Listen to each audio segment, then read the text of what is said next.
Hello students, আজ আবার আমরা লেভেল আপ যে ভিডিও আমাদের সিরিজ চলছে লাইটের, আবার আমরা আজকে #3 ভিডিও দেবো এবং তোমরা আবার আমার সাথে এবং নোমর চ্যানেলের সাথে যুক্ত হচ্ছ। খাতা পেন নিয়ে রেডি হও, আগের দুটো ভিডিও অবশ্যই দেখো, তারপর আজকের ভিডিওটা তোমরা যদি আবার খাতাতে রেডি করো, তোমরা কিন্তু পুরোপুরি এই চ্যাপ্টারটা 100% তৈরি করে ফেলতে পারবে। এবং অবশ্যই বলছি, নিজের নোট নিজে তৈরি করো এবং 200% যদি তোমরা এখানে ডিভোটেড হও, তাহলে তোমরা অবশ্যই এই ভিডিও থেকেই তোমরা সমস্ত রকমের তোমাদের কোয়ারিজ থেকে আরম্ভ করে সমস্ত রকমের তোমাদের প্রশ্ন এবং তার অ্যান্সার ভিডিওতেই তোমরা পেয়ে যাবে। এসো, আজকে আমরা শুরু করছি লাইট #3। লাইট #3। তো প্রথম কথা হচ্ছে, আগের দিনে আমরা লাস্ট করেছিলাম যে অবতল দর্পণের প্রতিবিম্ব কিভাবে গঠিত হয়, এবং সেখানে একটা ট্রিক বলেছিলাম যে দর্পণ থেকে বস্তু যত দর্পণের দিকে সরে আসবে তত বস্তু প্রতিবিম্ব দর্পণ থেকে দূরে সরে যাবে। যেমন আমরা একটা ছোট্ট ট্রিক বলি, ধরো বস্তু আছে, ধরো এটা বস্তু, ধরো বস্তু আছে অসীমে, তাহলে প্রতিবিম্ব গঠিত হবে কিন্তু ফোকাসে। বস্তু যদি আরো আগে আসে, তার মানে অসীম আর 2f এর যদি মাঝে চলে আসে, তাহলে প্রতিবিম্ব কিন্তু চলে যাবে f এবং 2f এর মাঝে, তাহলে প্রতিবিম্ব চলে যাবে f এবং 2f এর মাঝে। এইভাবে বস্তু যদি এরপর 2f এ আসে, তাহলে প্রতিবিম্ব আরো সরে যাবে এবং সেটা 2f এ হবে। এইভাবে আমরা জিনিসগুলোকে আগের দিনে করেছিলাম। তো আজকে একটা ছোট্ট প্রশ্ন বলছি, তোমরা বলো তো, অবতল দর্পণে তোমরা ছবি দেখেইছো, অবতল দর্পণে তোমরা বস্তুর সৎ এবং অসৎ উভয় প্রকার প্রতিবিম্বই গঠিত হতে পারে এবং আকার ছোট বড় সমানও হতে পারে। তো আজকে আমরা ছোট্ট প্রশ্ন করছি, বলো তো উত্তল দর্পণের চিত্র কিরকম হবে? তোমরা নিজেরা একটু ভাবো এবং আগের দিনে যে ট্রিকগুলো শিখিয়েছিলাম সেই দুটো ট্রিক অনুসারে ছবিটা আঁকার চেষ্টা করো। ট্রিকটা কি? এসো, তোমরা নিশ্চয়ই পজ করে চেষ্টা করেছো, আমি দেখাচ্ছি, দেখে নাও। প্রথমে আমি একটা উত্তল দর্পণ আঁকছি। প্রথমে এটা উত্তল দর্পণ, দেখে নাও, এটা উত্তল দর্পণ। উত্তল দর্পণ কি করে বুঝবো? না, উত্তল দর্পণের পিছনের দিকে এরকম অস্বচ্ছ বস্তু থাকে। তো এই উত্তল দর্পণের সাথে আমরা কি করলাম দেখো, উত্তল দর্পণের সাথে আমরা কি করলাম, আমরা একটা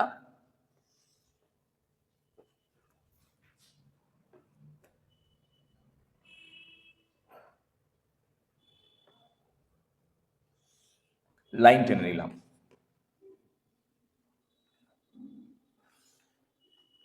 দেখো, একটা লাইন টেনে নিলাম। এবার একটা কথা বলি, দেখো আমি একটুখানি বলে দিই তোমাদের।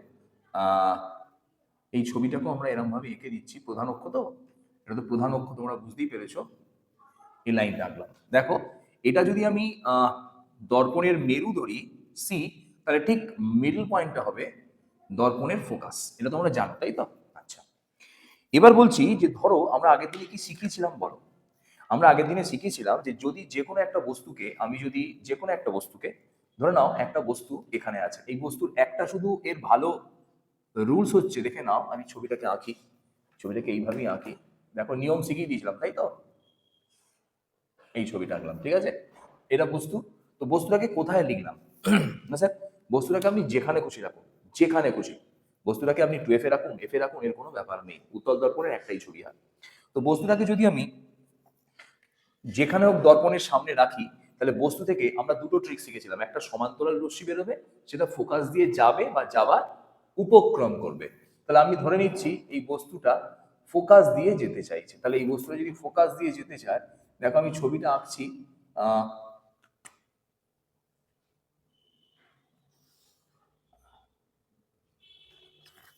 এটা কি রশ্মি হলো? তোমরা নিশ্চয়ই বুঝতে পেরেছো, সমান্তরাল রশ্মি। সমান্তরাল রশ্মি কোন দিক দিয়ে যেতে চাইবে? না, ফোকাস দিয়ে যেতে যাবে। ফোকাসটা কোথায় আছে? দর্পণের পেছনে, তাহলে ফোকাস দিয়ে কি যেতে পারবে না? তাহলে কি করবে? না, ফোকাস থেকে প্রতিফলিত হচ্ছে বলে মনে হবে। দেখো লক্ষ্য করো, এই ছবিটার কনসেপ্টটা বুঝে নাও, এটা হচ্ছে ফোকাস, এটা ফোকাস, তাই তো? তাহলে এই বিন্দুতে, এই বিন্দুর সঙ্গে এটাকে অ্যাড করলাম, করে এই বিন্দু আর এই বিন্দু করে আমরা এইভাবে বেরিয়ে গেলাম, এবং এখানে যেহেতু এটা দর্পণের পেছনে, তাই আমরা এটাকে ডট ডট দিলাম, কারণ এর অস্তিত্ব নেই, তাই তো? আচ্ছা, তাহলে এটা কি বস্তু? আপতিত রশ্মি, এটা কি কি রশ্মি হলো? প্রতিফলিত রশ্মি। এটাই শিখিয়েছিলাম আমরা। 2 নম্বর কি বলেছিলাম? যে বস্তু থেকে এমন একটা রশ্মি আসবে যেটা দর্পণের উপর লম্বভাবে আপতিত হবে। আচ্ছা, বস্তুর ওপর কোনো রশ্মি দর্পণে লম্বভাবে আপতিত হওয়ার রুলস কি ছিল? না, বলেছিলাম যে রশ্মিটা আলোককেন্দ্রগামী হবে। যদি আলোককেন্দ্রগামী হয় তাহলে রশ্মিটা দর্পণের উপর লম্ব হবে, যে পথে আসবে সেই পথেই ফিরে যাবে। নিশ্চয়ই কথাটা আমরা বুঝতে পারছো? তাহলে দেখো, আমি এখান থেকে একটু চেষ্টা করছি এই রশ্মিটা ওর সঙ্গে মিলিয়ে আমরা এরম ভাবে আঁকার চেষ্টা করছি। ধরে নিচ্ছি এইভাবে, তোমরা লম্বা স্কেল নেবে, তাহলে কিন্তু তোমরা আঁকতে পারবে, ঠিক আছে? তো আমি একটু মনের মতো করে এঁকে নিলাম, দেখে নাও। একটা রশ্মি এদিক দিয়ে গেল, এই রশ্মিটা কোথায় গিয়ে মিলছিল? দেখো, এই রশ্মিটা এইখানে গিয়ে মিলছিল, দেখে নাও, আমি বুঝিয়ে দিচ্ছি একবার। দেখো রশ্মিটা এইভাবে যাচ্ছে তো, এবং যেহেতু এই রশ্মিটা আপতিত রশ্মিটা এইখানে এসে মিলতে চাইছে, তাহলে এই রশ্মিটা অবশ্যই দর্পণের উপর কি হবে? লম্ব হবে, এবং লম্ব রশ্মি যে পথে এসেছিল সেই পথেই প্রতিফলিত হয়ে ফিরে যাবে। তো এবার আমাকে বলো, এই রশ্মি দুটো, এই প্রতিফলিত রশ্মি দুটো কোথাও কি মিলিত হলো? না। তাহলে কোনখানে মিলিত হওয়ার উপক্রম করলো? না স্যার, এই বিন্দুতে দেখুন দুটো রশ্মি মিলিত হওয়ার উপক্রম করেছে।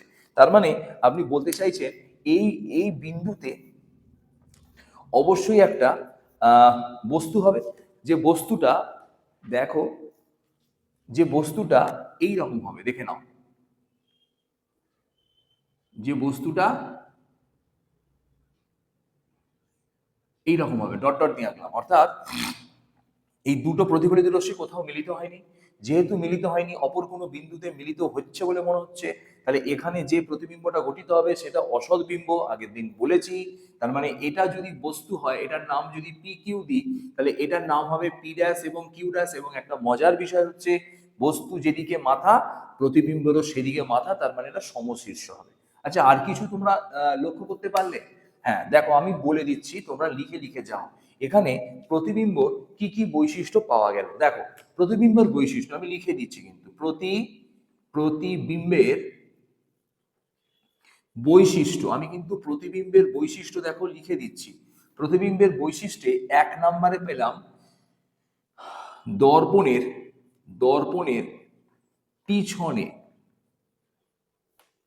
গঠিত হবে, দর্পণের পিছনে গঠিত হবে 1। 2 নম্বর, দেখো বস্তুর আকার এরকম, প্রতিবিম্বের আকার ছোট, তাহলে প্রতিবিম্বের আকার কি হয়ে যাবে? আকার বস্তু অপেক্ষা কি হবে? ছোট হবে, ক্ষুদ্র নয়, ছোট হবে। আচ্ছা, 3 নম্বর কি বলো? যেহেতু প্রতিবিম্বটা, প্রতিফলিত রশ্মিগুলো কোথাও মিলিত হয়নি, তাই প্রতিবিম্বটা হয়ে যাবে অসৎ। আচ্ছা, অসৎ হলে কি হয় বলো তো? অসৎ হলে সমশীর্ষ হয়। তো এর সঙ্গে আমরা সমশীর্ষ কথাটা আলাদা পয়েন্ট না করে এই পয়েন্টে অ্যাড করে দিলাম, সমশীর্ষ হবে।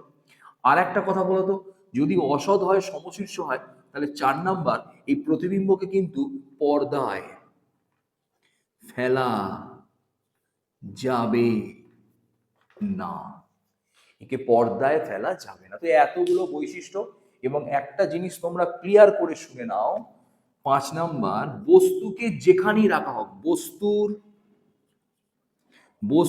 যে কোনো অবস্থানে, প্রতিবিম্ব সর্বদাই এই বৈশিষ্ট্যগুলোকে ফলো করবে।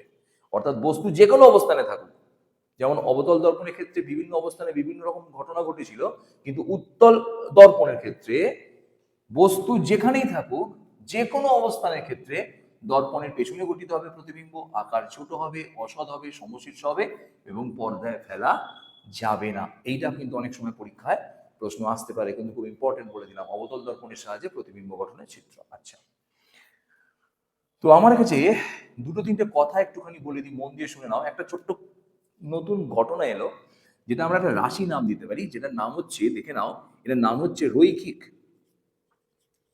রৈখিক বিবর্ধন। রৈখিক বিবর্ধন, linear magnification. Linear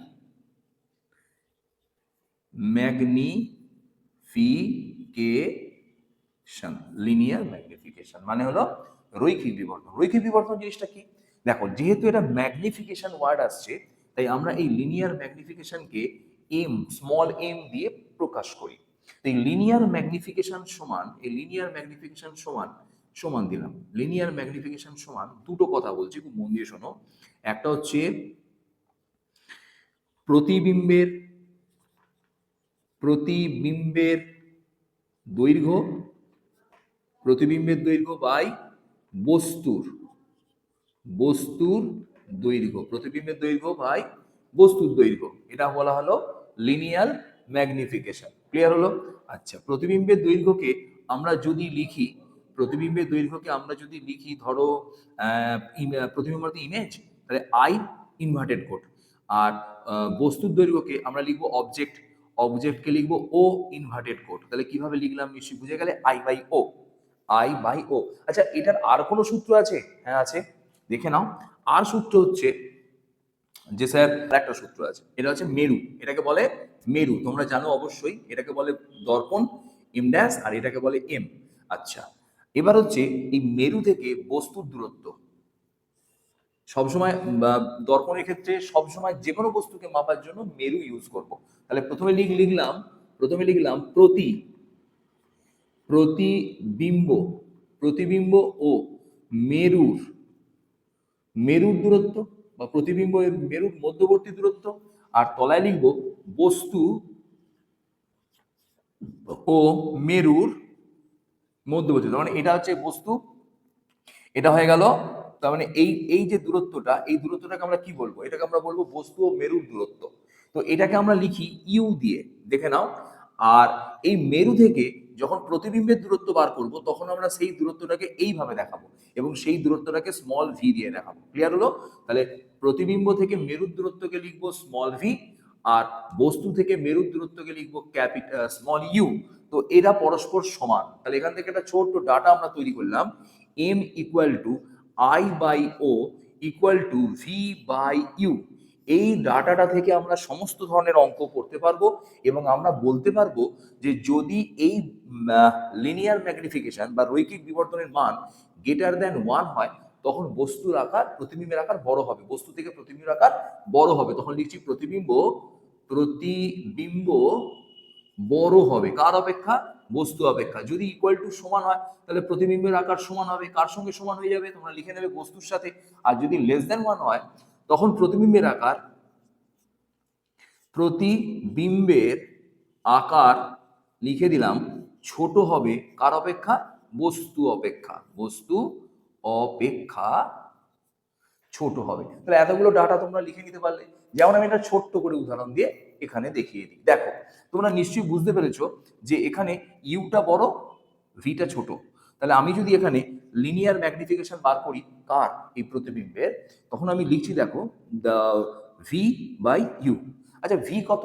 sir V দেখুন এইটুকু। আর ইউ কত? না স্যার ইউ এত বড়। তাহলে এখানে যেহেতু ভি লেস দেন ইউ, অতএব অতএব এটা হবে লেস দেন 1। তাহলে উপরটা ছোট, তলাটা বড়, তাহলে লেস দেন 1। তাহলে এখান থেকে আমি সহজেই প্রমাণ করতে পারবো যে প্রতিবিম্ব বস্তু অপেক্ষা ছোট। প্রতিবিম্ব বস্তু, আচ্ছা অপেক্ষা লিখে নাও, আচ্ছা অপেক্ষা লিখে দিলাম, বস্তু অপেক্ষা, প্রতিবিম্ব বস্তু অপেক্ষা ছোট হয়ে গেল। ক্লিয়ার হয়ে গেল? তার মানে আমরা এখান থেকে এম এর মান দিয়েও বলে দিতে পারবো প্রতিবিম্বটা বস্তুর থেকে বড় হবে, বস্তুর সমান হবে, না বস্তুর থেকে ছোট হবে। এবং একটা কথা তোমায় বলে রাখি, অবতল দর্পণের ক্ষেত্রে প্রতিবিম্বের আকার বস্তুর সঙ্গে বড়, বস্তুর থেকে বড় হতে পারে, বস্তুর সমান হতে পারে, বস্তুর থেকে ছোট হতে পারে। কিন্তু উত্তল দর্পণের ক্ষেত্রে বস্তুর অপেক্ষা প্রতিবিম্বের আকার সর্বদাই ছোট হবে। তার মানে এখানে ম্যাগনিফিকেশনের এম এর মান সর্বদা লেস দেন 1 হবে। বুঝতে পারলে তোমরা? আচ্ছা, তো এটা আমি মুছে দিচ্ছি, তোমরা লিখে নাও, এই ছবিটা ক্লিয়ার করে নাও। পড়াতে চলেছি সেটা হচ্ছে খুব ইম্পর্টেন্ট একটা কনসেপ্ট শেখাচ্ছি, অবশ্যই একটুখানি আলাদা। তো আমরা আজকে যে কথাগুলো বললাম, যে যদি কোনো বস্তু ধরো 2f এ থাকে, তাহলে প্রতিবিম্ব 2f এ গঠিত হবে। যদি কোনো বস্তু f আর 2f এর মাঝে থাকে, তাহলে প্রতিবিম্ব 2f এর থেকে দূরে সরে যাবে। এটা করবো কি করে, বুঝবো কি করে যেটা সত্যি না মিথ্যে? দেখো, তার জন্য আমরা আজকে একটা অঙ্কের ট্রিক শেখাচ্ছি। তো তার জন্য একটা ছোট্ট করে অঙ্কের ট্রিক তোমরা দেখে নাও। অঙ্কের ট্রিকটা হচ্ছে, একটুখানি বলে দিই, আমরা জানি এফ ইকুয়াল টু ফোকাস দৈর্ঘ্য, ফোকাস নয় কিন্তু, ফোকাসকে বড় হাতের এফ দিয়ে লেখে, ফোকাস দৈর্ঘ্যকে ছোট হাতের এফ দিয়ে লেখে, ফোকাস, ফোকাস দৈর্ঘ্য, দেখে নাও ফোকাস দৈর্ঘ্য, এটা হচ্ছে ফোকাস দৈর্ঘ্য। ঠিক আছে, ক্লিয়ার হলো? আচ্ছা, এবার বস্তু হচ্ছে, বস্তু ইউ বলে বস্তুর দূরত্ব, বস্তু নয় কিন্তু, বস্তুর দূরত্ব বলে, ইউ কে বলে বস্তুর দূরত্ব, ভি কে বলে প্রতিবিম্ব নয় কিন্তু, প্রতিবিম্বের প্রতিবিম্বের প্রতিবিম্বের দূরত্ব। আচ্ছা, একটা কথা বলি, এই দূরত্বটা কোথা থেকে মাপবে? অবশ্যই অবশ্যই তিনজনকেই মেরু থেকে মাপা হবে, এই কথাটা কিন্তু বারবার বলে দিলাম। তো একটা ছোট্ট কথা বলি, একটা ট্রিক আছে যে সোজা পথে গেছো কি মরেছো, অর্থাৎ আমি ব্যাপারটা বোঝাই, একটু দেখে নাও। ধরে নাও, ধরে নাও এই একটা অবতল দর্পণ, এই অবতল দর্পণের এটা প্রধান অক্ষ, এটা মেরু, এটা বক্রতা কেন্দ্র, এটা ফোকাস, ফোকাস দৈর্ঘ্য নয়। আচ্ছা, এটা অবতল দর্পণ, তার চিহ্ন হচ্ছে এটা।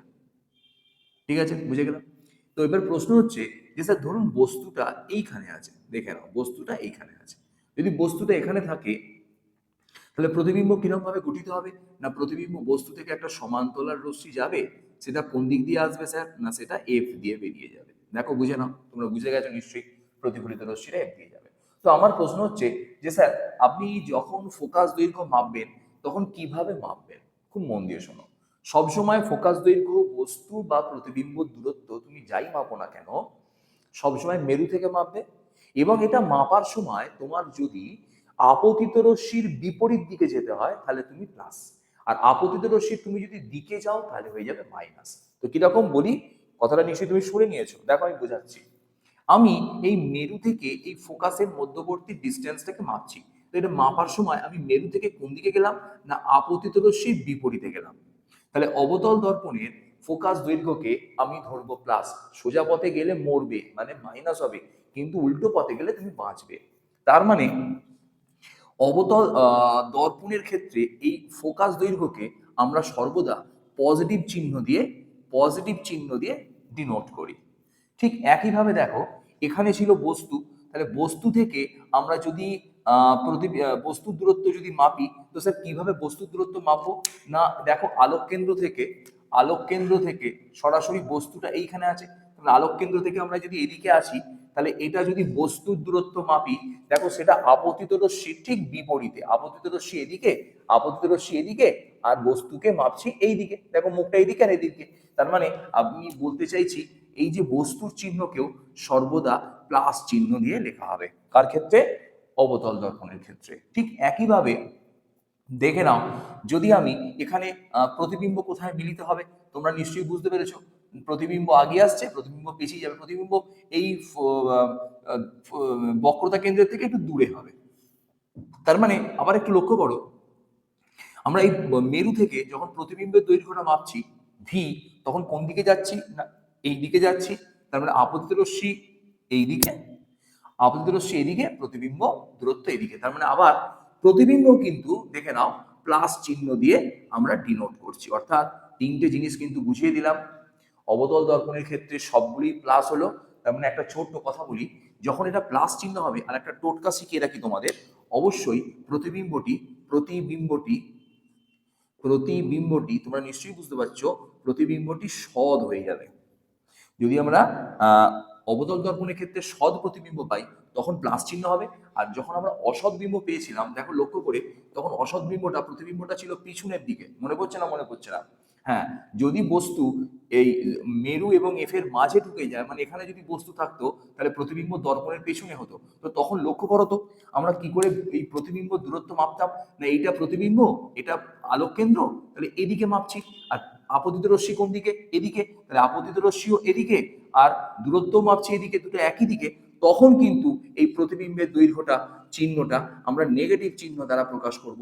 এবং তখন আরেকটা কথা লিখে রাখছি, অবশ্যই প্রতিবিম্বটা, অবশ্যই প্রতিবিম্বটা কিন্তু তখন হবে অসৎ। তার মানে অসৎ প্রতিবিম্ব চেনার উপায় মাইনাস চিহ্ন আসবে, আর সৎ প্রতিবিম্ব চেনার উপায় হচ্ছে প্লাস চিহ্ন আসবে। এটা আমরা বুঝে গেলাম, ক্লিয়ার হলো? আচ্ছা, দাঁড়াও এবার তো একটা কথা বলি, উত্তল দর্পণের ক্ষেত্রে দেখো তোমরা নিজেরাই করেছিলে, তোমাদের নিশ্চয়ই মনে থাকা উচিত। উত্তল দর্পণের ক্ষেত্রে এটা ছিল প্রধান অক্ষ, এটা হচ্ছে উত্তল দর্পণ, এটা একটু আগেই আমরা করলাম, এটা মেরু, এটা বক্রতা কেন্দ্র, এটা ফোকাস।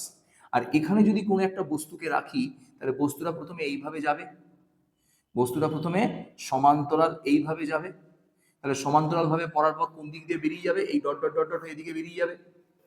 এবং এই রশ্মিটা কোন দিকে আসবে না স্যার, এইভাবে আসবে, এইভাবে আসবে, এইভাবেই ফিরে যাবে, এটা ডট ডট ডট ডট করে এই জায়গায় মিলবে। তাহলে প্রতিবিম্বটা কোথায় গঠিত হবে না স্যার, প্রতিবিম্বটা এই জায়গায় গঠিত হবে। অবশ্যই ডট ডট হবে, আমি এটা কন্টিনিউয়াস লাইন দিয়ে করলাম বোঝার সুবিধার জন্য।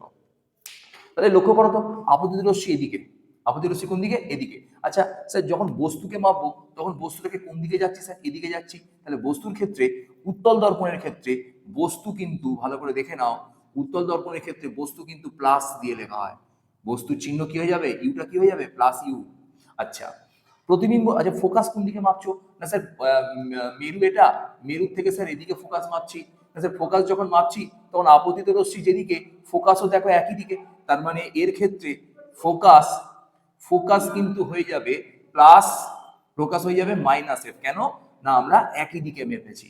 আর প্রতিবিম্ব কোন দিকে হবে বলো, প্রতিবিম্ব তোমরা নিশ্চয়ই বুঝে গেছো, প্রতিবিম্ব কোন দিকে হবে না স্যার, প্রতিবিম্ব স্যার এই তো প্রতিবিম্ব। তাহলে এইখান থেকে যখন মাপছি, তো এইখান থেকে যখন মাপছি দেখো, তখন প্রতিবিম্ব হচ্ছে এইটা বস্তু, তাহলে প্রতিবিম্ব মাপছি এইদিকে, দেখো এইটা, এইটা প্রতিবিম্ব, তাহলে প্রতিবিম্ব দূরত্ব কোন দিকে মাপছি, এই নীল রেখাটার দিকে। তার মানে এই রেখাটা আর আপতিত রশ্মি দুটো পরস্পর কি একই দিকে, তার মানে প্রতিবিম্ব কিন্তু এখানে হয়ে যাবে মাইনাস। তার মানে প্রতিবিম্ব যেহেতু মাইনাস হবে, তার মানে আমরা এখান থেকে প্রমাণ করে দিলাম এটা অবশ্যই সর্বদাই অসৎ প্রতিবিম্ব হবে। তার মানে প্রতিবিম্ব মাইনাস এলে অসৎ, আর প্রতিবিম্ব প্লাস এলে সেটা সৎ হয়ে যাচ্ছে, তাই তো? বুঝে গেলাম তো? একটা ছোট্ট অঙ্ক দিই, তোমরা করে দেখো সৎ না অসৎ তোমরা পারো কিনা। দেখো এর যে সূত্র, কার সূত্র আমি বলছি, অবতল, অবতল দর্পণের, অবতল দর্পণের, অবতল দর্পণের সূত্রটা একবার দেখে নাও, অবতল দর্পণের সূত্রটা দেখে নাও। সূত্রটা হচ্ছে 1/v plus 1/u, 1/v plus 1/u equal to 1/f। এবার একটা ছোট্ট প্রশ্ন দিই তোমাকে, একটা প্রশ্ন দিচ্ছি, তোমরা প্রশ্নটা লিখে তোমরা চেষ্টা করো দেখি এই সূত্র ধরে করতে পারো কিনা। প্রশ্নটা লেখো, কোনো অবতল দর্পণের ফোকাস দৈর্ঘ্য, আমি বলে দিলাম প্লাস মাইনাস তো জানি না, ফোকাস দৈর্ঘ্য 20 সেন্টিমিটার। কোনো বস্তুকে, কোনো বস্তুকে মানে ইউকে বক্রতা, সরি মেরু থেকে, মেরু থেকে 10 সেমি, 10 সেমি দূরে রাখা হলো।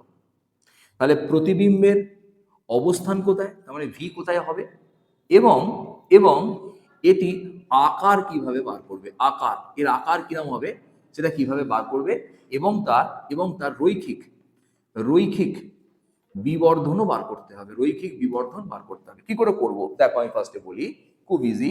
এফ জানা, ইউ জানা। আচ্ছা এফটা আমরা কি শিখিয়েছিলাম, ফোকাস দর, ফোকাস সর্বদা কি শিখিয়েছিলাম, ফোকাস প্লাস চিহ্ন হবে, তার মানে এটা +20।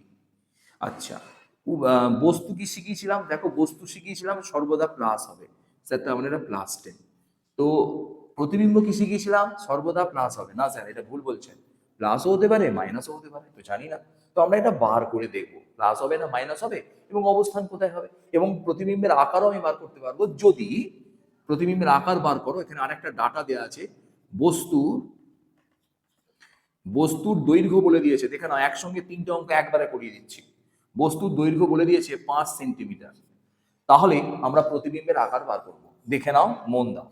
তাহলে প্রথমেই লিখছি আমি 1/v equal to 1/f minus 1/u, আগে সাজিয়ে নিলাম, 1/v 1/f মাইনাস 1/u সাজিয়ে নিলাম। আচ্ছা এরপর দেখো 1/f এর জায়গায় আমি লিখছি 1/20, এবং ইউ এর জায়গায় লিখছি -1/10।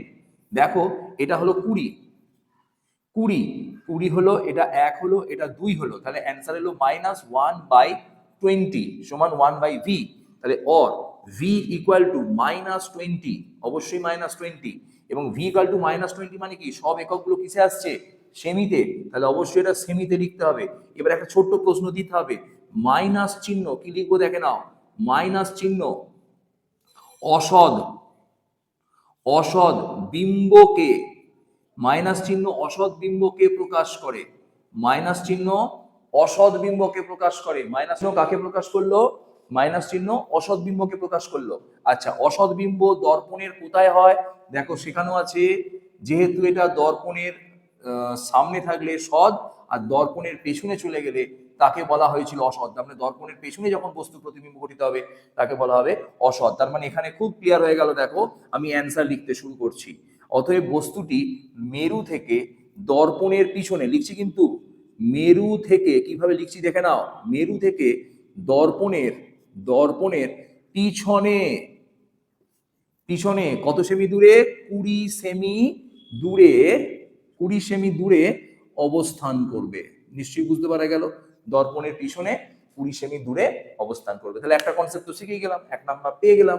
দ্বিতীয় নাম্বার হচ্ছে এর রৈখিক বিবর্ধন বার করো। দেখো রৈখিক বিবর্ধন আমরা জানি, রৈখিক বিবর্ধন প্রথমে লিখে নেব। রৈখিক বিবর্ধন সমান এম, বা রৈখিক বিবর্ধন এম সমান ভি বাই ইউ। আচ্ছা, এখানে প্লাস মাইনাস দিতে হয় না? প্লাস মাইনাস লাগে না। রৈখিক বিবর্ধন ভি মাইনাস ইউ। ভি কত? 20, ইউ কত? 10, কাটাকুটি করে কত হচ্ছে? 2। তার মানে রৈখিক বিবর্ধন 2। তার মানে এখান থেকে প্রমাণ হয়ে গেল বস্তুর আকার অপেক্ষা প্রতিবিম্বের আকার বড়। এবং কত বড় না? দ্বিগুণ বড়। দ্বিগুণ বড় কার অপেক্ষা? বস্তু অপেক্ষা। তাহলে বস্তু অপেক্ষা প্রতিবিম্ব কত বড় হলো? দ্বিগুণ বড় হলো। স্যার আরেকটা প্রশ্ন আছে স্যার, 3 নম্বরের প্রশ্ন ছিল, আকার কি করে বার করবেন স্যার? দেখুন আমার একটা সূত্র শেখানো ছিল একটু আগে, সূত্রটা আমি লিখছি দেখো। তোমরা এখানেও লিখতে পারছো, এখানেও জায়গা হয়ে যাবে, আশা করি কাটছে না। এম সমান V by U equal to I by O. Sir I by O মানে স্যার এটা হচ্ছে প্রতিবিম্বের দৈর্ঘ্য আর ওটা হচ্ছে বস্তুর দৈর্ঘ্য। তাহলে V by U equal to I by O. এখান থেকে আমি কি ডাটাটা ইউজ করছি দেখে নাও। অর ইউজ করছি। অর এম এর জায়গায় কত বসাবো? 2। এম এর জায়গায় 2 বসাবো। আই বাই ও, দেখো আই বাই ও এম 2 বার করে ফেলেছি। তাহলে আই বাই ও মানে হচ্ছে প্রতিবিম্বের আকার বাই বস্তুর আকার। বস্তুর দৈর্ঘ্য কত দিয়েছি? 5 সেমি। তার মানে ওপরে রইলো আই, তলায় রইলো ও। বুঝা যাচ্ছে স্যার? তাহলে অর অর কি লিখবো? অর ও সমান ও সমান ও সমান আই বাই 2। ও সমান আই বাই 2। তাহলে আই এর মান কত বলছে? না স্যার আমার তো ও চাই না, আমার তো আই চাই। তাহলে আই সমান কি লিখবো? আই সমান কি লিখবো? 2 ইন্টু ও। ও এর মান কত বলেছে? 5 সেমি। তাহলে ইন্টু 5 সেমি বসিয়ে দিলাম, অ্যান্সার হয়ে গেল 10 সেমি। তার মানে এখান থেকে আমি সহজেই প্রতিবিম্বের দৈর্ঘ্য বার করে ফেললাম এবং প্রমাণও করে দিলাম বস্তুর দৈর্ঘ্য যেহেতু 5 সেমি ছিল, প্রতিবিম্বের দৈর্ঘ্য যেহেতু 10 সেমি হলো, তার মানে নিশ্চয়ই প্রতিবিম্ব বস্তু অপেক্ষা, দেখে নাও, প্রতিবিম্ব লিখে নাও, প্রতিবিম্ব লিখে নাও, বস্তু অপেক্ষা দ্বিগুণ বড়। কত গুণ বড়? দ্বিগুণ বড়। দেখে অ্যান্সারটা প্রমাণ হয়ে গেল। তাহলে এইভাবে আমি যে কোনো অঙ্ক, বস্তু কোথায় আছে, প্রতিবিম্ব কোথায় আছে, সুন্দর ঠিক না? বইতে কিন্তু এটা নেই, তোমাদের শিখিয়ে দিলাম, তোমাদের পরবর্তীকালে অবশ্যই এটা কাজে লাগবে। তো তোমরা এইভাবে তোমরা নিজেদের মতো করে বস্তু প্রতিবিম্বকে বসিয়ে বসিয়ে দেখো। এখানে একটা শুধু জিনিস মনে রাখতে হবে, অবতল দর্পণ হলে যদি প্রতিবিম্ব মাইনাসে আসে তাহলে সেটা অসৎ হবে এবং সেটি দর্পণের পিছনে গঠিত হবে। পারবে নিশ্চয়ই? ঠিক আছে, তোমরা এটা গুছিয়ে লিখে নাও, আমি বোর্ডটা মুছে দিচ্ছি। আমরা যেটা করছি সেটা হচ্ছে দর্পণের ব্যবহার। তাহলে দর্পণের দর্পণের ব্যবহার, দর্পণের ব্যবহারে আমরা চলে এলাম। তো দর্পণের যে ব্যবহার, তো একটুখানি বলে দিই, এই ব্যবহারের ক্ষেত্রে আমরা বিভিন্ন দর্পণকে ব্যবহার করব। যেমন ধরো আমরা প্রথমেই ব্যবহার করব, 1 নম্বরে দিয়ে আমি লিখছি, 1 নম্বর দিয়ে লিখছি অবতল দর্পণ। অবতল দর্পণ। তো অবতল দর্পণের কি কি ব্যবহার আছে সেগুলো তোমাদের আগে ফার্স্টে বলি। অবতল দর্পণের ফার্স্ট যে ব্যবহার সেটা হচ্ছে দন্ত চিকিৎসকেরা ব্যবহার করেন। যারা দন্ত চিকিৎসক, দন্ত যারা দন্ত চিকিৎসক, যারা দন্ত চিকিৎসক তারা এই দাঁতের মধ্যে কোনো কিছু ফুটো হয়েছে বা কোনো কিছু প্রবলেম হয়েছে সেগুলোকে পুঙ্খানুপুঙ্খ দেখার জন্য অবতল দর্পণ ব্যবহার করেন। এই অবতল দর্পণ ব্যবহারে তাদের কি সুবিধা হয় না, ওই দর্পণের ফোকাসের মধ্যে যখন বস্তুটাকে রাখেন, মানে দাঁতটাকে রাখেন, তখন তারা ওই দাঁতটাকে আকারে অনেক বড় করে দেখেন এবং সোজা করে দেখেন। উল্টো হয় না কিন্তু, প্রতিবিম্বটা আকারে বড় হয় এবং সোজা হয়। এটা আমরা দেখেছি। অবতল দর্পণের যদি ফোকাসের মধ্যে বস্তুকে রাখা হয় তাহলে বস্তুর প্রতিবিম্ব আকারে বড় হয় এবং সোজা হয়, সমশীর্ষ হয়। অসৎ হয় কিন্তু সমশীর্ষ হয়, তার মানে ওনারা সহজেই দাঁতটাকে আকারে বড় করে দেখতে পারেন। তাহলে দন্ত চিকিৎসকরা ব্যবহার করলেন 1 নম্বর অবতল দর্পণ। দেখো 2 নম্বরে চলে এলাম। 2 নম্বরে হচ্ছে আগেকারের দিনে যখন কোনো সার্চ লাইট বা গাড়ির হেডলাইট ইউজ করা হতো।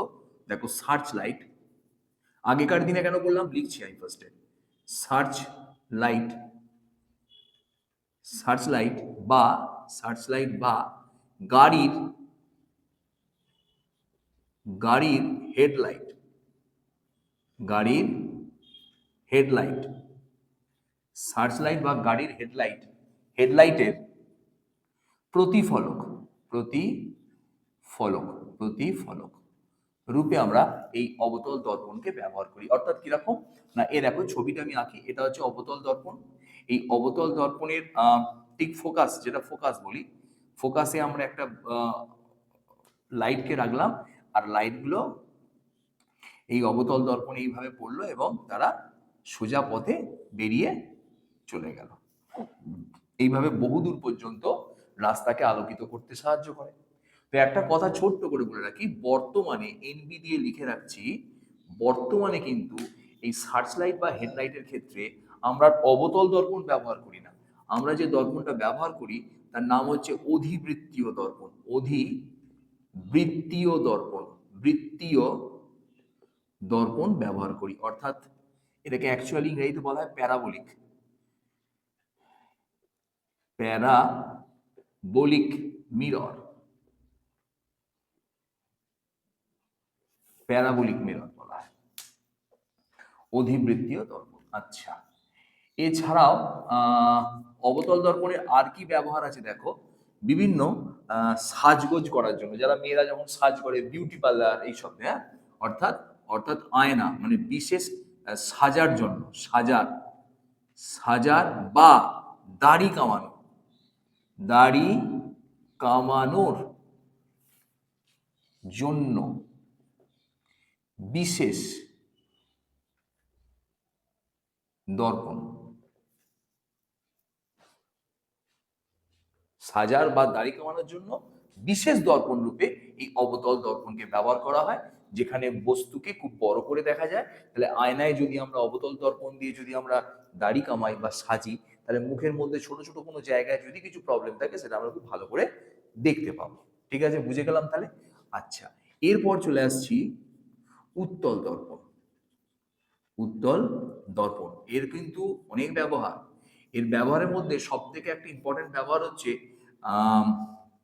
গাড়ির গাড়ির rare rare view mirror, rare view mirror বা একে অনেক সময় বলা হয় ভিউ ফাইন্ডার, ভিউ ফাইন্ডার, একে বলা হয় গাড়ির রেয়ার ভিউ মিরর বা গাড়ির ভিউ ফাইন্ডার রূপে একে আমরা ব্যবহার করে থাকি। অর্থাৎ এখানে কি কাজ হয় একটু দেখে নি, কাজটা দেখে নি, কেন এটা রেয়ার ভিউ মিরর আমরা অনেকেই জানি, তাই তো। গাড়ির পাশে, গাড়ি থেকে বেরিয়ে এরকম একটা দণ্ডের সাহায্যে এইরকম একটা আয়না দেওয়া থাকে, যে আয়না দিয়ে আমরা সহজেই পিছনের বস্তুকে দেখতে পাই এবং অনেকটা বিস্তৃত। কি কি এর মধ্যে পয়েন্টস আছে একবার শুনে নাও, বলে দিই। 1 নাম্বার হচ্ছে এর কেন ব্যবহার করা হয়, দৃষ্টি ক্ষেত্র বেশি হয়। দৃষ্টি ক্ষেত্র বেশি হলে কি হয় না, আমরা পিছনের দিকে অনেকটা, তোমরা কিন্তু অ্যাড করে নিও কথাগুলো, অনেকটা বিস্তৃত অঞ্চল জুড়ে বস্তুকে দেখতে পাবো। তার মানে অনেকটা বস্তুকে আমরা দেখতে পাবো এবং অনেক দূরের বস্তুকেও আমরা এই আয়নার সাহায্যে দেখতে পাবো এবং ছোট্ট করে দেখবো, তার ফলে আমরা বুঝতে পারবো সাইডে কেউ আছে কিনা। তো ছবিটা কিরকম হবে একটু দেখে নাও। এটা হচ্ছে উত্তল দর্পণ, এটা আমি উত্তল দর্পণ আঁকলাম, এটা হলো উত্তল দর্পণ। উত্তল দর্পণে ধরে নাও এখানে কোনো বস্তু আছে, বস্তুটা প্রথমে এখানে গিয়ে দর্পণের ওপর পড়বে অপসারী রশ্মি রূপে এবং এইভাবে বেরিয়ে যাবে, প্রতিফলিত হয়ে এইভাবে বেরিয়ে যাবে। এবং আমরা যদি এইখানে কোনো চোখ রাখি, ধরো এখানে আমরা চোখ রাখি, এখানে আমরা চোখ রাখি, তাহলে দেখো বস্তুটাকে কতটা জুড়ে দেখতে পাচ্ছি, এতটা জুড়ে আমাদের দৃষ্টিক্ষেত্র তৈরি হচ্ছে। তার মানে বস্তুর বিস্তীর্ণ পাল্লা, অনেকটা জুড়ে বস্তুকে আমরা, পেছনের দিকের বস্তুকে আমরা দেখতে পাবো। এছাড়াও বি দিয়ে লিখে রাখছি, এই যে রেয়ার ভিউ মিররে আমরা সহজেই গাড়ি গাড়ি যে বেগে আসবে, যে বেগে আসে তার থেকে বেশি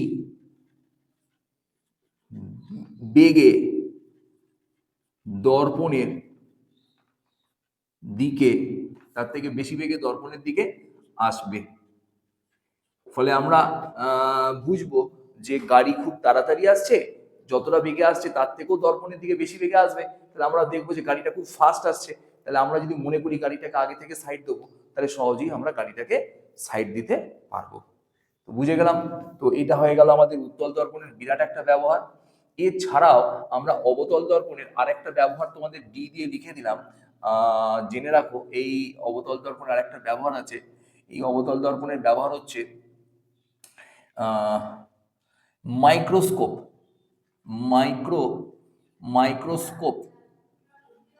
মাইক্রোস্কোপ যে আছে, যেটা মাইক্রোস্কোপ আছে, সেই মাইক্রোস্কোপে বস্তুকে আলোকিত করতে আমরা এই অবতল দর্পণ ব্যবহার করে থাকি। কোথায় রাখে ওটা?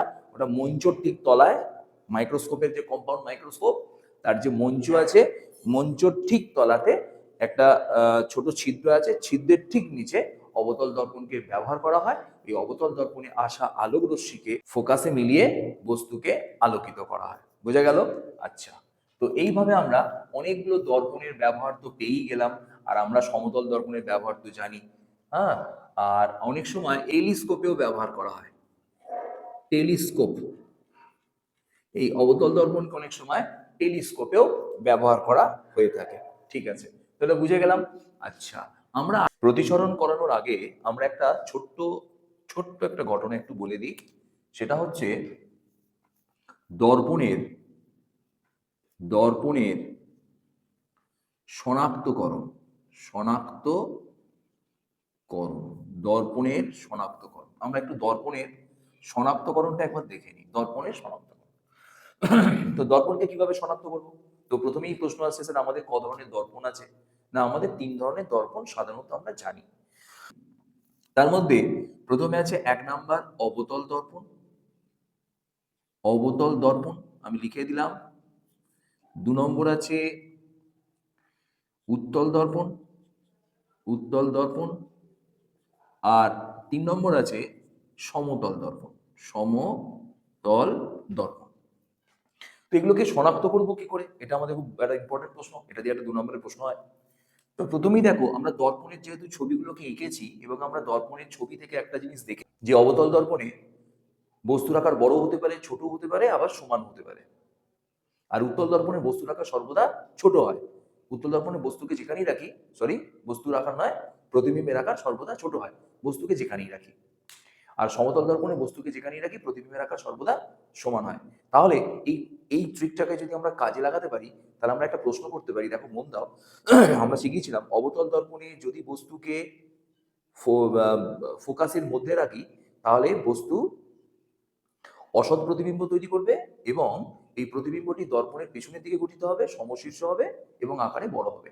এই ট্রিকটাকে যদি আমরা কাজে লাগাতে পারি, তাহলে দেখো 1 নাম্বার ট্রিক হচ্ছে, দেখো আমি লিখছি, যদি কোনো বস্তুকে দর্পণের খুব কাছে রাখা হয়, প্রতিবিম্ব সমশীর্ষ আকারে বড় হয়, তখন সেটা হয়ে যাবে অবতল দর্পণ। প্রতিবিম্ব যদি সমশীর্ষ ও আকার ছোট হয়, সেটা হবে উত্তল দর্পণ। বুঝতে পারলাম?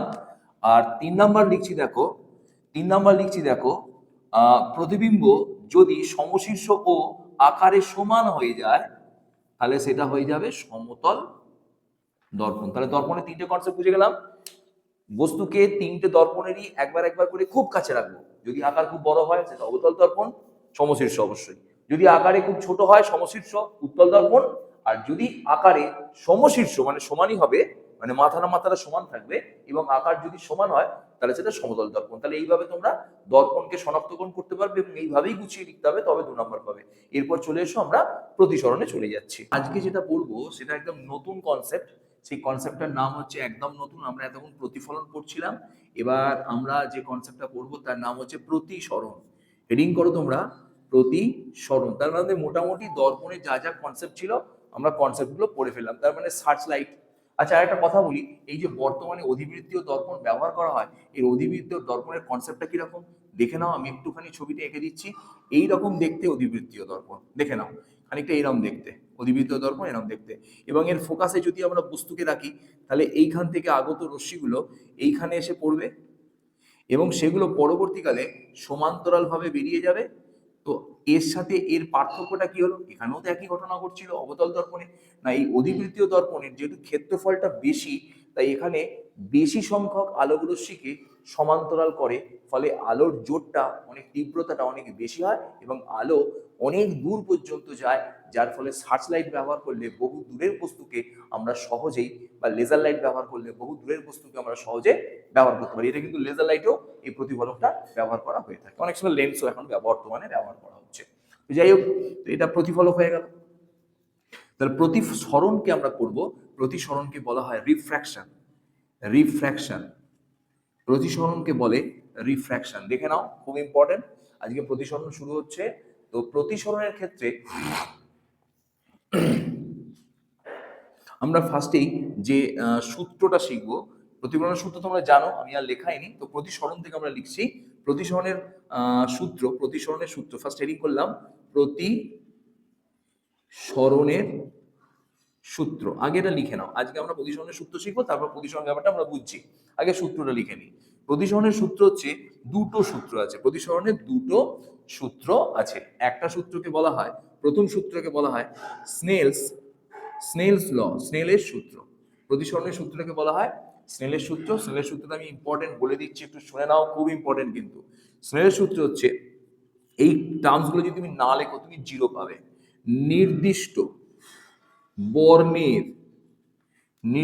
বর্ণের আলো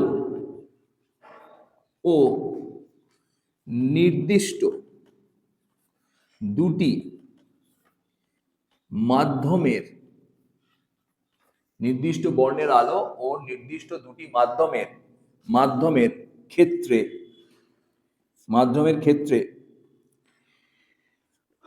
আপতন কোণের সাইন ও প্রতিসরণ কোণের সাইন, প্রতিসরণ কোণের সাইনের অনুপাত সর্বদা ধ্রুবক।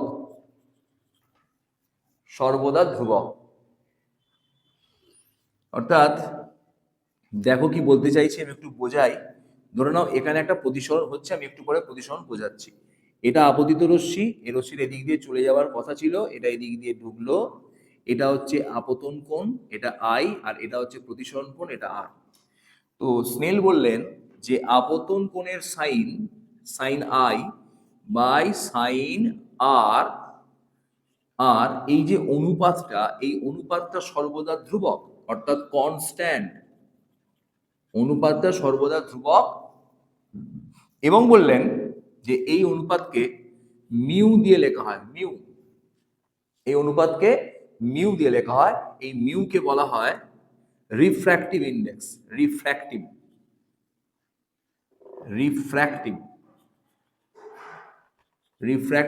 ইন্ডেক্স বলা হয়। প্রতিসরাঙ্ক। তো স্যার এই কনসেপ্টটা আজকে বুঝলাম, তারপর আমরা পরেরটা পরে আসছি। আমরা এই জিনিসটাকে বুঝে নিলাম। আর 2 নম্বর সূত্রটা এক জায়গায় লিখে নিই। স্নেল সূত্রকে আমরা 1 নম্বর সূত্র বললাম, আর 2 নম্বর সূত্র হচ্ছে আপতন কোণ, আপতিত রশ্মি, কমা দিয়ে লিখছি প্রতিসৃত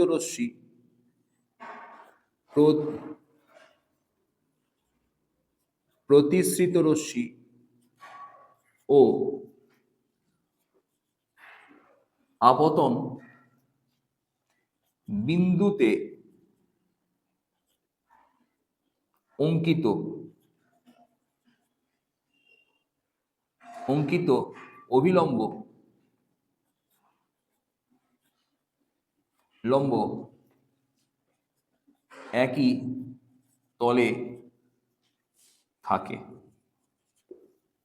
ঠিক আছে, যেহেতু আমাদের স্নেল সূত্রটা ইম্পর্টেন্ট, আমি সেটা 1 নম্বরে লিখিয়েছি, আর এটা অতটা ইম্পর্টেন্ট নয়, তাই আমরা 2 নম্বরে লিখিয়েছি। কিন্তু একটুখানি ঠিক করে নাও তোমরা, যদিও এটা 1-2 নম্বরের তো ফ্যাক্টর কিছু না, তাহলেও তোমরা লেখো এই স্নেল সূত্রটাকে অ্যাকচুয়াল প্রতিসরণের দ্বিতীয় সূত্র বলে।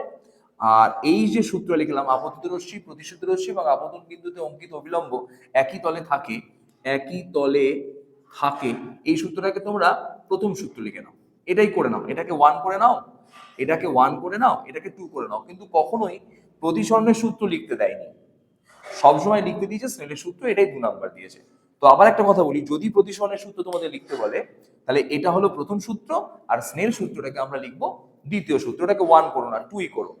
তো তাহলে প্রতিসরণের সূত্র দুটো লিখে নিলাম। তো এটা ইম্পর্টেন্ট ছিল বলে আমি প্রথমে এটা লেখাই, তাই 1 দিয়ে ফেলেছিলাম। তো অ্যাকচুয়াল প্রতিসরণের সূত্র যদি বলে, তাহলে এটা 1, এটা 2, এইভাবেই লিখবো। তো ব্যাপারটা তোমরা বুঝে গেছো, প্রতিসরণের সূত্রে দুটো সূত্রই লিখতে হবে। কিন্তু যদি বলে তোমাদের স্নেল সূত্র লেখো, তুমি যদি দুটো সূত্র লিখে দাও, তোমাদের কিন্তু কেটে 0 দেবে, অর্থাৎ তখন শুধু কেবল তোমাকে স্নেল সূত্রটাই লিখতে হবে। এবং সেখানে আমি কতগুলো ডাটা দেখো তলে আন্ডারলাইন করছি, নির্দিষ্ট বর্ণের আলোর ক্ষেত্রে লিখতে হবে, আর নির্দিষ্ট দুটি মাধ্যমের ক্ষেত্রে লিখতে হবে আপতন কোণের সাইন ও প্রতিসরণ কোণের সাইনের অনুপাত সর্বদা ধ্রুবক হয়। তো আমরা প্রতিসরণের তোমরা এটা লিখে নাও, যে প্রতিসরণের কনসেপ্ট একটুখানি শিখি। দেখো প্রতিসরণের ক্ষেত্রে কি কি থাকে দেখো, প্রথমে একটা বিভেদ তল থাকে। বিভেদ তল সম্বন্ধে অনেকের আইডিয়া নেই, আমি একটা ছোট্ট করে আইডিয়া দেওয়ার চেষ্টা করি। তোমরা যদি কাঁচের কোনো ছোট্ট ছোট্ট শিশি থাকে, সাদা শিশি, যেগুলোকে হোমিওপ্যাথির ওষুধ আগে দেওয়া হতো, সেরকম শিশিতে তোমরা প্রথমে একটু কেরোসিন তেল নিয়ে নাও, ফোঁটা 3, 4, 6 কেরোসিন তেল নাও, তার উপরে ড্রপারে করে ওরকম 5-6 ফোঁটা জল ফেলো। ফেলার পর দেখো ওই কেরোসিন তেল এবং জলের মাঝখানে একটা চাকতি তৈরি হয়েছে, এবং ওটাকে যদি একটু চোখের এইখানে রেখে এরকম করে নাড়িয়ে নাও, তাহলে দেখবি চাকতিটা এরকম এরকম করে কাঁপছে, এবং চাকতিটা খুব চকচক করছে, বুঝতে পারা যাবে। তাহলে এখানে জল এবং তেলকে আলাদা করে রেখেছে কে? ওই চাকতিটা। তাহলে ওই চাকতিটা হয়ে গেল জল এবং তেলের মধ্যে বিভেদ তল। ব্যাপারটা বুঝাতে পারলাম? আচ্ছা, তাহলে দেখো আমরা একটা বিভেদ তল নিলাম, এইটা হচ্ছে বিভেদ তল। বিভেদ তলের উপরে ধরে নাও যে কোনো মাধ্যম আছে, আর তলায় ধরে নাও যে কোনো মাধ্যম আছে। তো বিভেদ তলের উপরে ধরলাম এ মাধ্যম আছে, তলায় ধরলাম বি মাধ্যম আছে। এইটাকে আমি যেটা আঁকলাম সেটা হচ্ছে অভিলম্ব। এবার দেখো, যদি কোনো রশ্মি এ মাধ্যমে থেকে এসে বিভেদ তলে পড়ে, তাহলে তার যাওয়ার কথা ছিল এই দিকে। দেখে নাও, বুঝে নাও, একদম স্কেল করে টানবে, তাহলেই বুঝতে পারবে। কিন্তু এ হয় একটু, এটাকে অভিলম্ব, তো এই অবিলম্ব থেকে হয় দূরে সরে যাবে, নচেত আর একটা ছবি তোমাদের আমি আঁকছি, দেখে নাও। আর একটা ছবি তোমাদের আমি আঁকছি, আর একটা ছবি তোমাদের আমি এঁকে দিলাম, দেখে নাও। ধরে নাও এটা ওই একই ভাবে ছিল, এটা এ মাধ্যম, এটা বি মাধ্যম, বা ধরে নাও এটা সাপোজ এটা সি মাধ্যম, এটা ডি মাধ্যম। তাহলে যদি রশ্মি একইভাবে এখানে এসে পড়ে, তাহলে রশ্মিটা যাবার কথা ছিল এইদিকে, দেখবো রশ্মিটা একটু অবিলম্বের কাছে সরে আসবে। দু ধরনের ঘটনা ঘটতে পারে, কি বললাম দেখো, ভালো করে বুঝে নাও। একটা রশ্মি প্রতিসরণের পর অবিলম্ব থেকে দূরে সরে গেল, আর আরেকটা রশ্মি প্রতিসরণের পর দেখো অবিলম্ব থেকে কোথায় সরে গেছে? দূরে। আর আরেকটা রশ্মি প্রতিসরণের পর দেখো অবিলম্বের কাছে সরে এসেছে। দুটো ঘটনাই ঘটতে পারে। তো আমরা এখানে নাম দিলাম, এটার নাম দিলাম ধরে নাও বিভেদ তল, তো ধরো নাম দিলাম এম এম এম ড্যাশ। আচ্ছা, এই অবিলম্ব, এটার নাম দিলাম ধরো ও, এটার নাম দিলাম এন, এটার নাম দিলাম এন ড্যাশ। আর এখানে আপতিত রশ্মির নাম দিলাম এ, এটা ও, আর এটার নাম দিলাম ধরে নাও বি। আর এখানেও ধরো আপতিত রশ্মি একইভাবে নাম দিলাম এম এম ড্যাশ, এটা এন এন ড্যাশ, এটার নাম দিলাম ও, এটার নাম দিলাম এ, আর এটার নাম দিলাম ধরে নাও এটাও বি নাম দিলাম। তো প্রতিসরণের ক্ষেত্রে একটা জিনিস তোমরা খুব লক্ষ্য করছো, কিন্তু একটা কথা আমি বারবার বলছি, খুব ভালো করে শোনো। প্রতিসরণ মানে রশ্মি যখন এক মাধ্যম থেকে অন্য মাধ্যমে প্রবেশ করবে। দেখো আমি কথাটা লিখছি, প্রতিসরণ মানে রশ্মি, রশ্মি কোন রশ্মি? কোন রশ্মি? এই রশ্মিটাকে বলবো আপতিত রশ্মি। আপতিত রশ্মি। এই আপতিত রশ্মি যখন এক মাধ্যম থেকে অন্য মাধ্যমে, আপতিত রশ্মি যখন কোনো কোনো মাধ্যমে মাধ্যমে প্রবেশ করবে, প্রবেশ করে, আপতিত রশ্মি কোনো মাধ্যমে প্রবেশ করে, একদম ঠিক আছে স্যার। 2 নম্বর হচ্ছে এই আপতিত রশ্মি যখন কোনো মাধ্যমে প্রবেশ করবে তখন তখন শুধু প্রবেশ করলেই যে আমরা একে প্রতিসরণ বলবো এটা নয়। প্রবেশ করে গেল মানে একটা মাধ্যম থেকে আরেকটা মাধ্যমে ঢুকে গেল মানেই স্যার প্রতিসরণ না। তাহলে তাহলে তাহলে তাহলে তাহলে স্যার এখানে প্রতিসৃত রশ্মি, প্রতিসৃত দেখে নাও, রশ্মি রশ্মি তার প্রতিসৃত রশ্মি তার অভিমুখ, অভিমুখের পরিবর্তন পরিবর্তন করবে। প্রতিসৃত রশ্মি অভিমুখের পরিবর্তন করবে। বুঝতে পারলাম না স্যার? দেখুন বোঝাচ্ছি স্যার, বোঝাচ্ছি। দেখুন, রশ্মি যদি আপতিত হয়, অন্য কোনো মাধ্যমে প্রবেশ করে, আপতিত রশ্মি অন্য কোনো মাধ্যমে প্রবেশ করলে তাকে আমরা বলবো প্রতিসরণ। কিন্তু প্রতিসরণ তখনই বলবো যদি প্রতিসৃত রশ্মি তার অভিমুখের পরিবর্তন করে। স্যার কিরকম ব্যাপারটা বুঝতে পারলাম না। ধরো ধরো আমি একটা কথা বলি, এরকম একটা রশ্মি আছে, এরকম একটা তল আছে। রশ্মি যদি অভিলম্ব ভাবে পড়ে তাহলে রশ্মি সোজাসুজি বেরিয়ে যাবে। তাহলে এটাকে আমরা কি রশ্মি বলবো? আপতিত রশ্মি। আর এটাকে আমরা কি রশ্মি বলবো? প্রতিসৃত রশ্মি। তো এই আপতিত রশ্মি আর প্রতিসৃত রশ্মি লক্ষ্য করো, এরা কিন্তু দিক পরিবর্তন করেনি, সোজা এসেছে, সোজাই চলে গেছে। কিন্তু এখানে লক্ষ্য করো, এই রশ্মিটা যাবার কথা ছিল এই লাইনে, এই লাইন বরাবর যাবার কথা ছিল, কিন্তু দেখো বিঁকে গেছে। এই রশ্মিটা এই লাইন বরাবর যাবার কথা ছিল, দেখো বিঁকে গেছে। তাহলে এখান থেকে বোঝা গেল এই দুটো ক্ষেত্রে যেহেতু প্রতিসৃত রশ্মি তার গতিপথের পরিবর্তন ঘটিয়েছে, কার সাথে? আপতিত রশ্মির সাথে। কিন্তু এখানে যেহেতু আপতিত রশ্মি ও প্রতিসৃত রশ্মি একই লাইন বরাবর প্রবেশ করেছে, তাই এখানে কিন্তু আমরা একে প্রতিসরণ বলছি না। তার মানে এটা কিন্তু প্রতিসরণ নয়। এটা প্রতিসরণ, এটা প্রতিসরণ, এটা প্রতিসরণ নয়। প্রতিসরণে আশা করি কনসেপ্ট বুঝতে পেরেছো। আচ্ছা, এবার এখানে এসো। আপতিত রশ্মি অবিলম্বের সাথে যে কোণ করবে, সবসময় অবিলম্ব থেকে মাপতে হবে। বারবার বলছি, এটা কিন্তু আমরা প্রত্যেকটা ছেলে ভুল করি, অনেক ভুল করি এটা। এই রশ্মিটাকে বলা হয়, যদিও আগে থেকে পড়েছো তোমরা, 7-8 থেকে এটা পড়েছো, এটাকে বলা হয় আপতিত রশ্মি। আর প্রতিসৃত রশ্মি, ভালো করে দেখে নাও, প্রতিসৃত রশ্মি অবিলম্বের সাথে যে কোণটা করবে সেই কোণটাকে আমরা বলবো প্রতিসরণ কোণ। তাহলে এটা আপতন কোণ, এটা প্রতিসরণ কোণ। আপতিত রশ্মি অবিলম্বের সাথে যে কোণ করবে তাকে বলবো আপতন কোণ। আইটা হয়ে গেল আপতন কোণ, আর আরটা হয়ে গেল প্রতিসরণ কোণ। ক্লিয়ার হয়ে গেল স্যার? আপতন কোণ আর প্রতিসরণ কোণ ক্লিয়ার করে দিলাম, কেসটা বুঝে গেলাম। আচ্ছা স্যার, তাহলে এখানে এটা আপতন কোণ আর এটা প্রতিসরণ কোণ। আচ্ছা আচ্ছা স্যার, এইখানে যে দুটো ঘটনা দেখলাম, এই দুটো ঘটনা কি এক? না। তার মানে একটা নতুন ট্রিক আজকে শিখেই আমরা ভিডিওটা বন্ধ করব। একটু দেখে নাও, এটা তো পরের দিন এটা নিয়ে পড়াশোনা হবে। তো একটা কথা বলি, খুব মন দিয়ে শোনো। এখানে দেখো আপতন কোণ লেস দেন প্রতিসরণ কোণ, আর এখানে দেখো আপতন কোণ গ্রেটার দেন প্রতিসরণ কোণ। এরকম কেন হলো? এর কারণ শোনো। একটা টোটকা দিকে ট্রিক।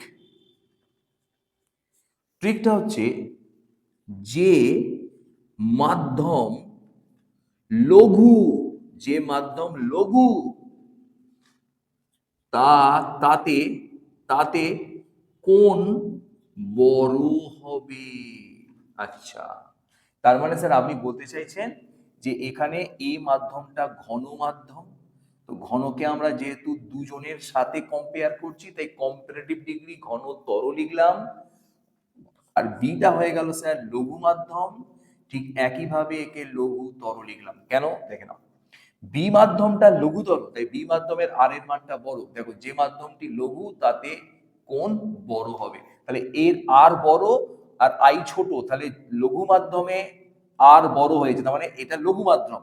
আর আইটা ছোট, তাই একে ঘন মাধ্যম বলছি। তার মানে আইটা হয়ে গেল ঘন মাধ্যমে আর আর হয়ে গেল লঘু মাধ্যমে। ঠিক একইভাবে তোমরা এটা বুঝতে পেরেছো নিশ্চয়ই।